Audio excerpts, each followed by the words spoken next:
Hello defence listeners, स्वागत है आप सबका एक और नए डिफेंस वीडियो में, जिसमें हम बात करने वाले हैं रसिया के Su-75 फाइटर जेट यानी कि चेकमेट के भारत के साथ कॉर्पोरेशन को लेकर।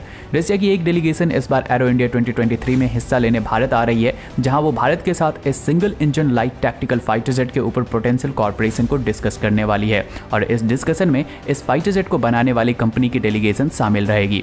Su-75 को सबसे पहले 2021 में इंटरनेशनल एयर शो के दौरान चेकमेट के नाम से रिवील किया गया था, जो कि एक 5th generation tactical fighter jet है और जिसे Su-57 से ड्राइव किया गया है। भारत इससे पहले रसिया के साथ Su-57 प्रोग्राम का हिस्सा रह चुका है, जिसे तब FGFA प्रोजेक्ट के नाम से जाना जाता था, लेकिन उस टाइम रसिया की तरफ से इस फाइटर जेट की क्रिटिकल टेक्नोलॉजी की डिटेलिंग भारत के साथ शेयर करने से इनकार किया गया था। फिर भारत इस पूरे प्रोजेक्ट से ही बाहर आ गया और खुद का 5th जनरेशन प्रोग्राम स्टार्ट किया, जिसे आज हम एमका के नाम से जानते हैं। और भारत इसी कारण अपने एमका प्रोग्राम में लेट भी है। लेकिन क्या भारत को Su-75 में कॉर्पोरेशन पार्टनर बनना चाहिए? क्योंकि रसिया की तरफ से जब इस फाइटर जेट को अनवील किया गया था तो एक्सपोर्ट पोटेंशियल में भारत का नाम भी शामिल था।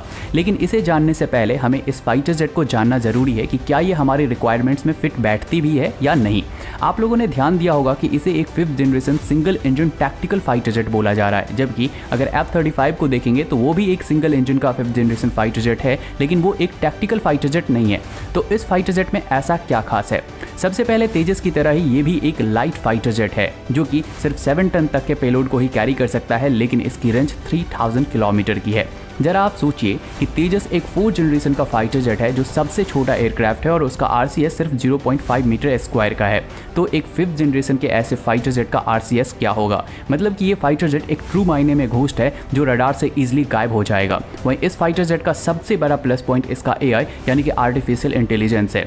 ये ड्रोन को लॉन्च कर सकता है, बेहद ही छोटे रनवे से उड़ान भर सकता है, 1.8 मैक की स्पीड पे फ्लाई कर सकता है। वहीं इसके इंजन का after burner thrust 171 kilo Newton का है, जिससे इसका थ्रस्ट टू वेट रेशियो 1.0:1 का हो जाता है। तो अगर इस फाइटर जेट को भारत के कॉन्टेक्स्ट में देखा जाए तो ये ठीक तेजस के जैसा ही मिशन परफॉर्म करेगा, लेकिन इसका 5th जनरेशन AI इसे एनिमी एरिया में तेजस से कहीं ज्यादा बढ़त देगा।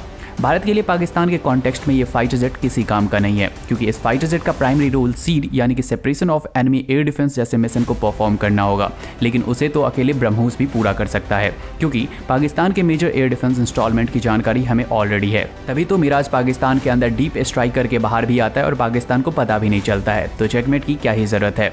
वहीं उस लोकेशन पे लैंड बेस्ड ब्रह्मोस भी मारा जा सकता है। हाँ, लेकिन चाइना के केस में ये फाइटर जेट एक बेहतरीन टैक्टिकल फाइटर जेट साबित हो सकता है, जहाँ तेजस और चेकमेट मिलकर भयंकर तबाही मचा सकते हैं।